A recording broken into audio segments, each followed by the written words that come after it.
যারা পারেন ঠোঁট মিলিয়ে বলুন আলহামদুলিল্লাহি রাব্বিল আলামিন আর রহমানির রহিম মালিকি ইয়াউমিদ্দিন ইয়্যাকা না'বুদু ওয়া ইয়্যাকা নাস্তাঈন ইহদিনাস সিরাতাল মুস্তাকিম صراط الذين أنعمت عليهم غير المغضوب عليهم ولا الضالين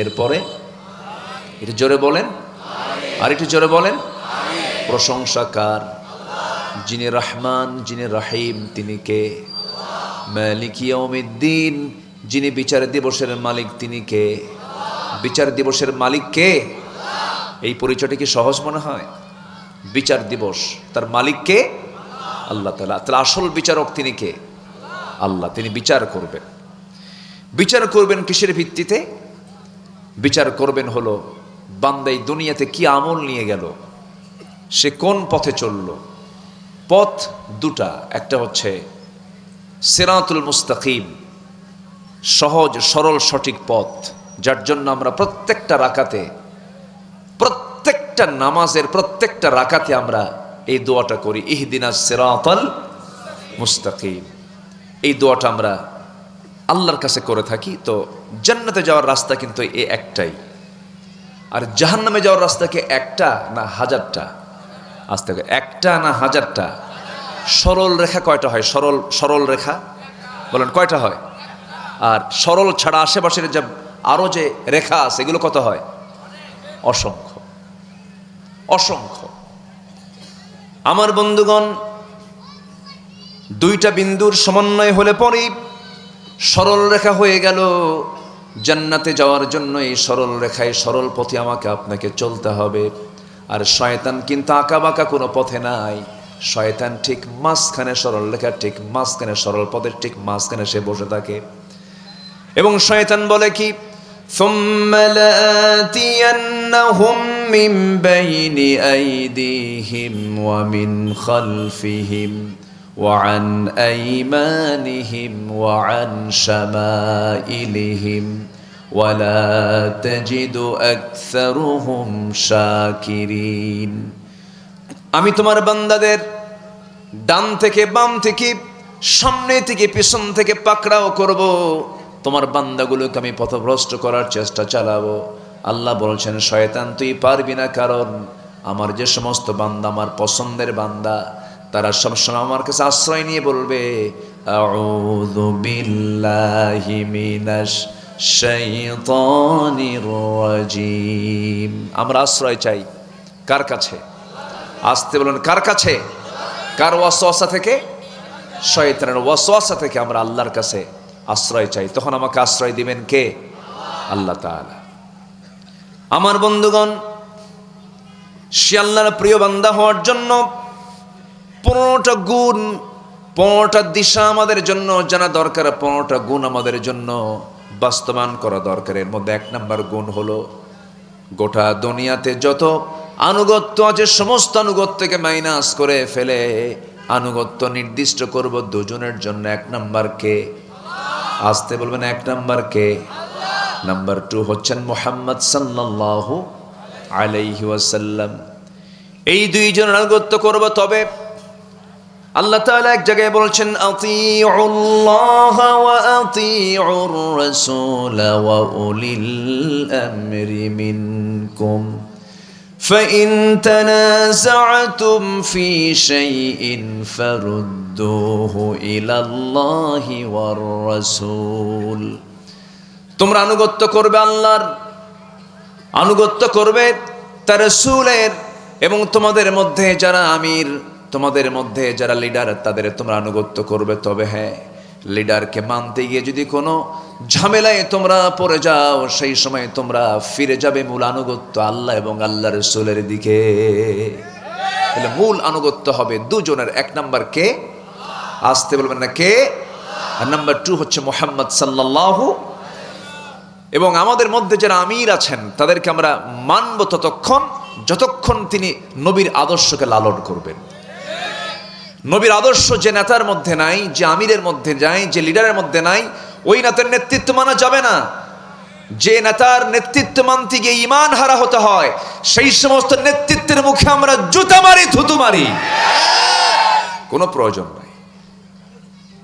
কারণ নেতৃত্ব মানা অত্যন্ত স্পর্শকাতর বিষয়, মানতে হবে নেতৃত্ব, কিন্তু এই নেতৃত্বই কিন্তু আমাকে হাসরের দিন উঠায়া ছাড়বে। হাসরের দিন আমি কার নেতৃত্ব মেনেছি এটার জন্য জবাবদিহি করতে হবে কার আদালতে? আসতে বলবেন না, কার আদালতে? আল্লাহর আদালতে। হয়তো ভাববেন হুজুর তাহলে কোনো নেতৃত্বই মানবো না, আমি কোনো দলই করব না। যে বলে আমার কোনো দল না, আমি নিরপেক্ষ, নিরপেক্ষ শব্দটা হলো শয়তান থেকে আসছে। ইমানদার কি নিরপেক্ষ থাকবে না একটা পক্ষ নেবে? কার পক্ষ নেবে বলেন? আসতে বলেন, কার পক্ষ নেবে? আল্লাহর পক্ষ নেবে। নিরপেক্ষ শব্দটা কখনোই ইমানদারের সঙ্গে যায় না। ইমানদার পক্ষ নেবে, কার পক্ষ? দল করবে কার? আল্লাহর। তবে দলের কথা মনে হয় কোরআন শরীফে বাদ পড়ছে। কিছু কিছু লোকের কথার ভাবসাব দেখে মনে হয় কি জানেন, কোরআনে রাজনীতি নাই, রাষ্ট্র কিছু নাই, তারপরে সচিবালয় নাই, প্রশাসন নাই, কোর্ট কাছারি নাই, এগুলো হচ্ছে কোরআনের বাইরের সাবজেক্ট।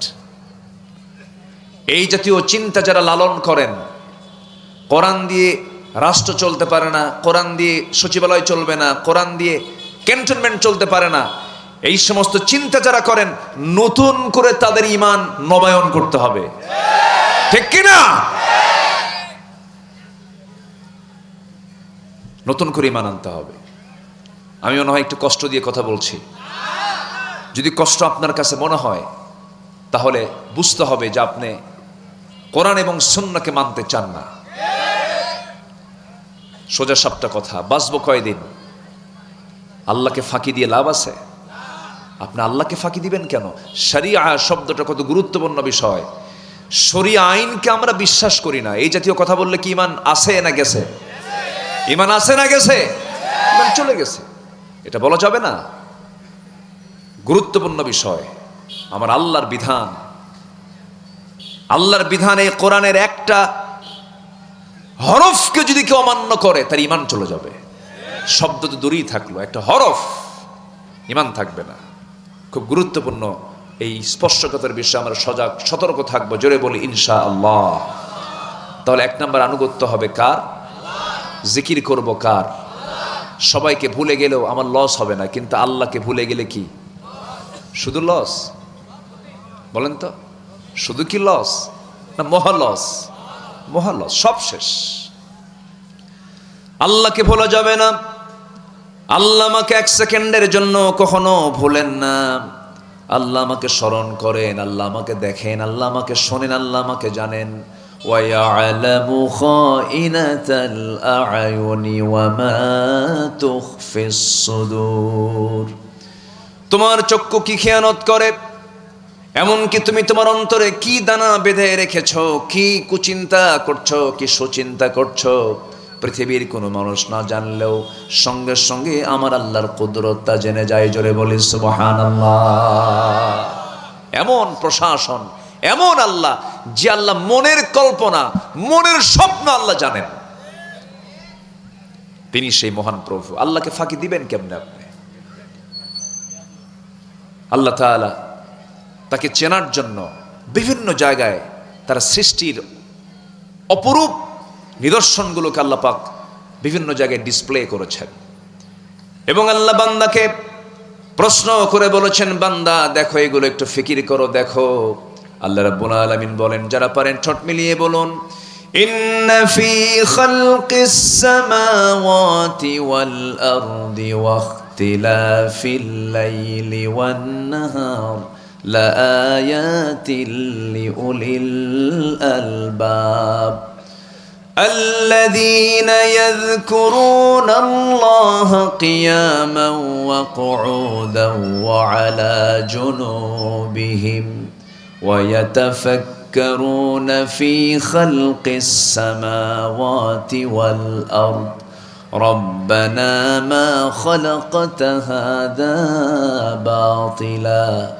বাতিলান সুবহানাকা ফাকিনা আযাবান নার। জোরে বলুন আল্লাহু আকবার।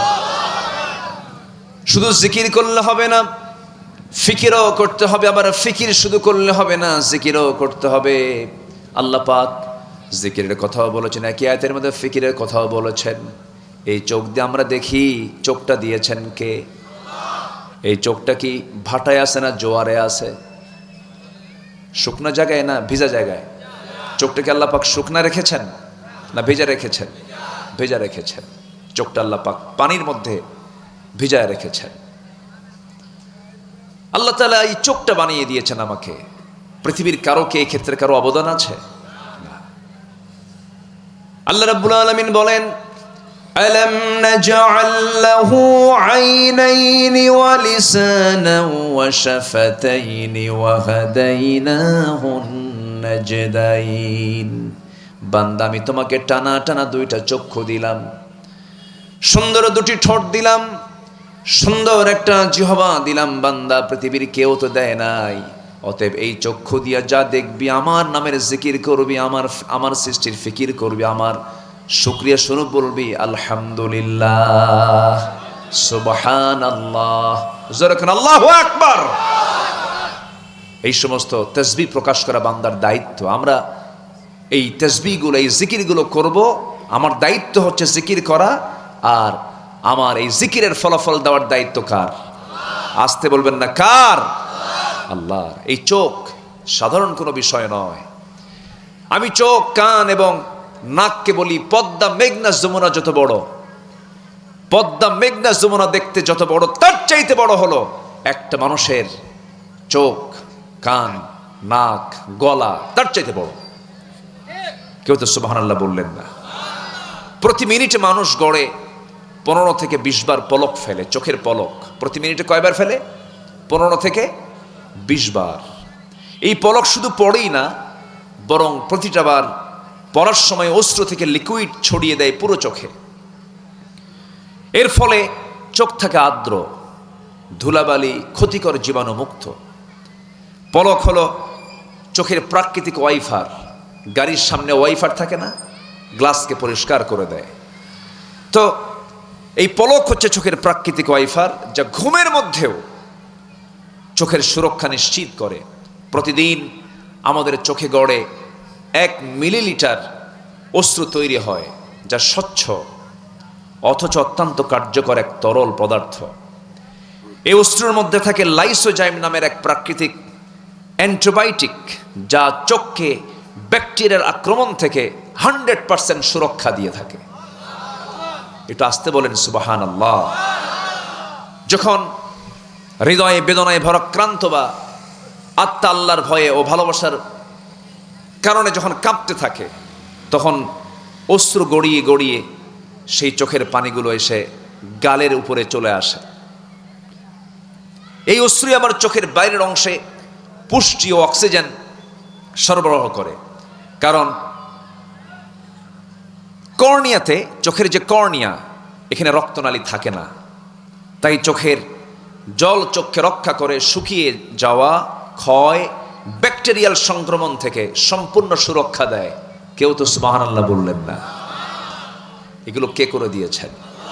আসতে বললেন না, কে করে দিয়েছেন? আমাদের চোখে প্রায়, আমাদের প্রত্যেকের দুটো চোখে প্রায় 27,40,00,000 ফটো রিসেপ্টর নামে নিয়োজিত শ্রমিক আল্লাহর হুকুমে দিন রাত 24 ঘন্টা কাজ করে যাচ্ছে। যখন আলো আপনার চোখে গিয়ে পড়ছে, যখন ফটো রিসেপ্টর কাছে চলে যাচ্ছে, তখন ফটো রিসেপ্টর সেটাকে প্রসেসিং করে আপনার অপটিক নার্ভে পৌঁছে দিচ্ছে, এবং সেখান থেকে ইলেকট্রিক ইম্প্যালেন্সের মাধ্যমে সেটা আমাদের ব্রেইনে অক্সিপিটাল ল্যাবে চলে যাচ্ছে। ফলে আমরা দেখতে পাচ্ছি। এই যে অপটিক নার্ভের কথা শুনলাম, আমরা শুধুমাত্র এখানে প্রায় 7 থেকে 70 লক্ষ তারের মতো ফাইবার আমাদের চোখের পেছনে আল্লাহ পাক রেখে দিয়েছেন। কার অবদান? আসতে বলবেন না, কার অবদান?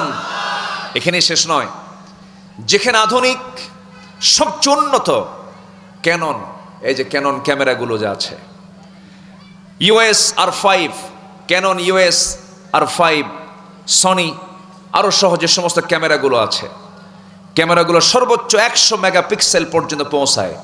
সেখানে মানুষের চোখে রেজুলেশন প্রায় 576 মেগাপিক্সেল। এই যে ক্যামেরাম্যান শোনেন, বুঝতেছেন, 100 মেগাপিক্সেল, আর বান্দার চোখের ভিতরে যে আল্লাহ পাক যে রেজুলেশন দিয়েছেন সেটা হলো 576 মেগাপিক্সেল। প্রত্যেক বান্দার চোখে আল্লাহ পাক দিয়েছেন। আচ্ছা, এই চোখের দৃষ্টিসীমা প্রায় 200 ডিগ্রি পর্যন্ত বিস্তৃত। এই চোখ প্রায় 1 কোটি ভিন্ন ভিন্ন রং চিনতে পারে। 1 কোটি। আপনার ক্যামেরা কয়টা পারবে? 1 কোটি ভিন্ন ভিন্ন রং এই চোখ চিনতে পারবে। মানব জাতি যেসব রঙের নামই আজ পর্যন্ত জানে না, তাও আল্লাহ পাক সেই চোখের মধ্যে সেই সিস্টেম অ্যাডভান্স আল্লাহ পাক রেখে দিয়েছেন। আপনি কি 1 কোটি রং দেখছেন? অথচ 1 কোটি রং দেখার মতো ক্ষমতা প্রত্যেক চোখে কে দিয়েছেন? আল্লাহ দিয়েছেন। আল্লাহ বলছেন, বান্দা এগুলো একটু দেখো, ফিকির করো, কেউ দেয়নি, আমি আল্লাহ নিজে দিয়েছি। জোরে বলি সুবহানাল্লাহ। এই যে কানের মধ্যে শ্রবণ কোষ আছে না নাই? 1 লাখ 2 লাখ শ্রবণ কোষ দিয়েছেন। এই কানকে হেফাজত করার জন্য আল্লাহ রাব্বুল আলামিন কানের ভিতরে আবার ইয়ারক্স দিয়েছেন, কিছু ময়লা দিয়েছেন। সেই ময়লাগুলো যদি আমরা, এই ময়লাকে, কানের মধ্যে ময়লাকে কি বলি আমরা? কি কয়? খোল। কি এটা কি গরু খায়? এটা কোন খোল? কানের ময়লা। এই যে কানের ময়লা আল্লাহ রাব্বুল আলামিন কানের মধ্যে দিয়ে দিয়েছেন, এটা কিন্তু অকাজে দেন নাই। বান্দা যখন কান দিয়ে শুনবে, এই কানটা যেন নষ্ট না হয়, দেখবেন যে সমস্ত বিয়ারিংগুলো জাম লাগে, এটাকে ফ্রি করার জন্য কি লাগায়? গিরিজ। এটা হচ্ছে কানের মধ্যে যে ময়লা দেখেন, এটা হচ্ছে গিরিজ। এটা কি বলেন? গিরিজ। কেউ তো সুবহানাল্লাহ বলবেন না তো? এটা কি মিষ্টি? ভিতরের যেটা কি মিষ্টি? কেমন লাগে? খান নাই তো?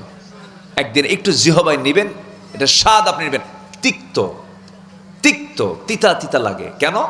আল্লাহ পাক এটা যদি মিষ্টি করতেন, তাহলে মিষ্টি আছে যেখানে পোকামাকড় পিঁপড়া আছে সেখানে। তাহলে রাতের বেলা আপনি যখন ঘুমাতে যেতেন, যদি কানের ময়লা যদি মিষ্টি হয়, তাহলে সব পিঁপড়া গিয়ে জমা হবে আপনার কানে। কান সাফ করবেন কখন? আর ঘুম পারবেন কখন? আর কানের মধ্যে যেন কোনো ভুল ক্রমে যেন কোনো ন্যাংরা মশা অথবা ন্যাংরা কোনো পিঁপড়া যেন ভুল ক্রমে যেন ঢুকেও যেন টের পায় যে না, এটা জায়গা মতো আসি নাই, তিতা জায়গা, বের হয়ে আসে। কেউ তো সুবহানাল্লাহ বলবেন না? তাহলে শুধু কান বানান নাই, কানকে সিকিউর করেছেন, এটাকে নিরাপত্তার চাদরে আবৃত রেখেছেন যিনি, তিনি আমার কে? আল্লাহ। চোখ গেল, কান গেল, নাক দিছেন কোথায়? নাক, সুন্দর লম্বা নাক। এই নাকটা যদি মাঝে মাঝে চিন্তা করি আমি, নাকটা যদি এই জায়গায় না দিয়া বগলের তলে দেওয়া হতো, বলেন তো চেহারাও কেমন দেখতে হতো? আর বগলের তলে যদি দেওয়া হতো, গরমের দিন না হয় আমরা খালি গায়ে বসি না হয় খাই, হয়তো খাবারটা দেখালাম নাককে, বলো খাওয়া যাবে কিনা। শীতের দিন কি করবেন আপনি বলেন? সব কাপড় চোপড় কি খোলা সম্ভব? কাপড় চোপড় খুইলা আগে নাকের কাছে হাজির করা লাগতো যে না,